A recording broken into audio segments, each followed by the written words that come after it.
We're in the season of Lent and we're on our way to Jerusalem. But who will show us the way to Jerusalem? Jesus will show us the way to Jerusalem.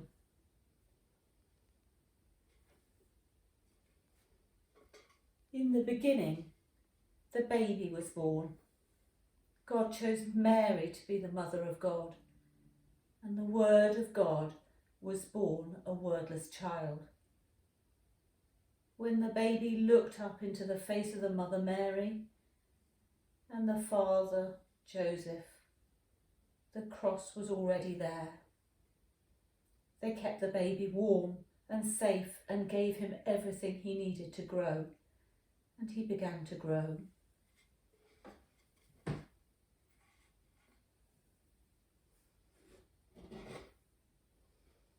And when Jesus was about 12 years old, he went with Mary and Joseph and the others from the village of Nazareth to the great city of Jerusalem to celebrate one of the great high holy days. On the way back, Mary and Joseph realised that Jesus wasn't with them. They searched everywhere, even in the temple, and there he was. He was sitting with the priests and the rabbis and the teachers. When Jesus spoke, they listened because he seemed to know so much. And when they spoke, Jesus listened because he wanted to know so much more. He said, "Didn't you know that I will be in my Father's house?" Mary and Joseph didn't understand. They didn't understand, but they didn't forget. And later they would understand.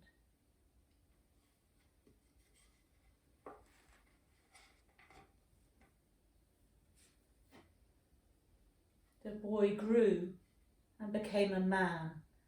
And when Jesus was about 30 years old, he went down to the Jordan River where his cousin John was baptizing people. "Baptize me," Jesus said. So Jesus went into the deep, dark, chaotic waters of the Jordan River. And when John brought him back up into the light, some people said they saw a dove that came close to Jesus. And other people said they heard a voice from heaven saying, "This is my beloved Son. With him I am well pleased." And Jesus walked out of the Jordan River and went to the other side.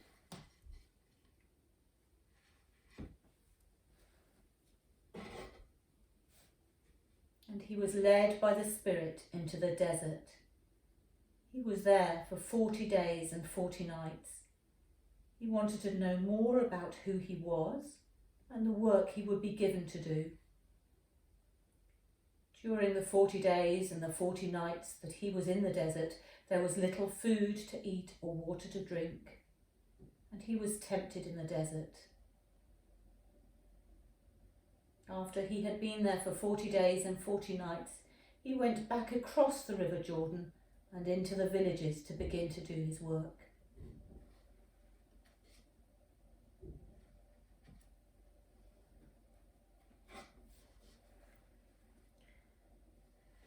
Jesus was to come close to people, especially close to people that no one else wanted to be close to.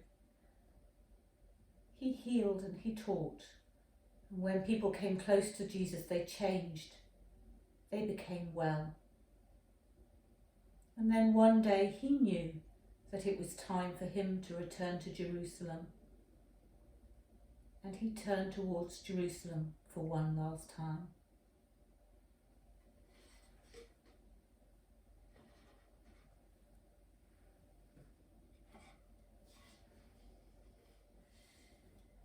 And when Jesus turned to Jerusalem for one last time, it was the time of the feast of the Passover, and the city was full of people from many different lands. They thought Jesus had come to be their king, but they weren't paying attention.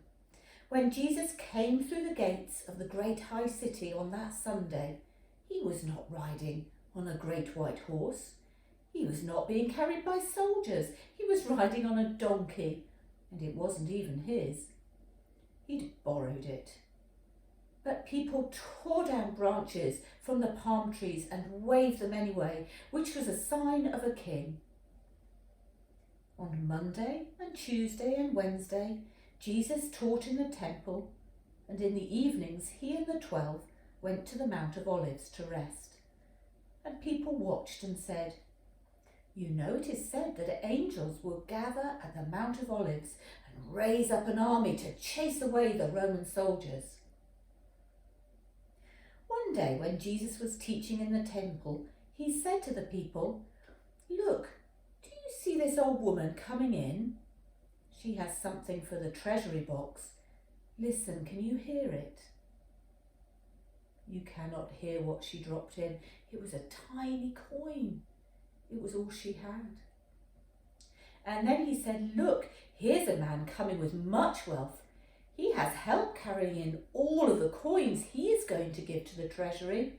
Listen to that loud crash as they all go in." And then Jesus asked, "Who do you think gave the most? The wealth of the man who had much money, or the old woman who gave the one coin that she had?" Some said the rich man, and some people said the woman, because she gave all she had. The temple guard said on Thursday, "He will take him." But on Thursday no one could find Jesus. He wasn't in the dark and narrow streets. He wasn't in the marketplace or even in the temple. But on Thursday evening, Jesus and the 12 crept through the dark and narrow streets to a house where there was an upper room. They climbed the steps to that room to have their last supper together. And after they'd had everything they'd wanted to eat and drink, Jesus did something a little strange. He took a piece of bread, gave thanks to God, and broke it and gave it to them. And he said, "Whenever you break and share the bread like this, I will be there with you."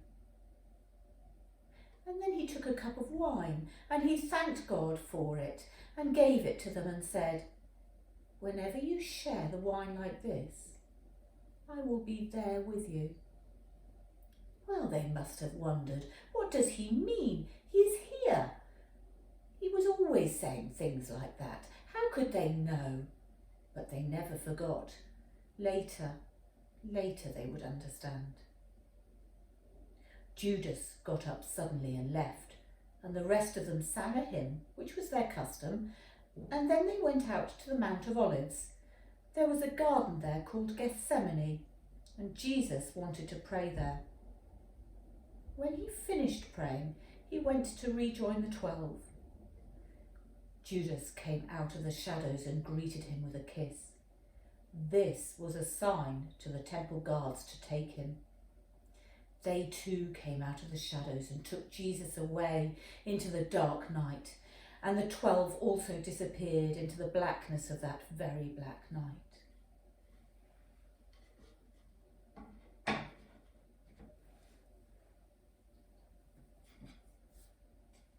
That night was a very confusing one, and the next day, Friday, in the morning, Jesus was taken outside of the walls of the great city of Jerusalem and crucified on the cross.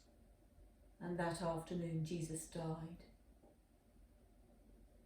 The sky turned very black. You can just barely see the crown of thorns on his head. His friends came and took his body down from the cross, and they laid him in a new cave, and they rolled a great huge stone over the opening to shut it like a door.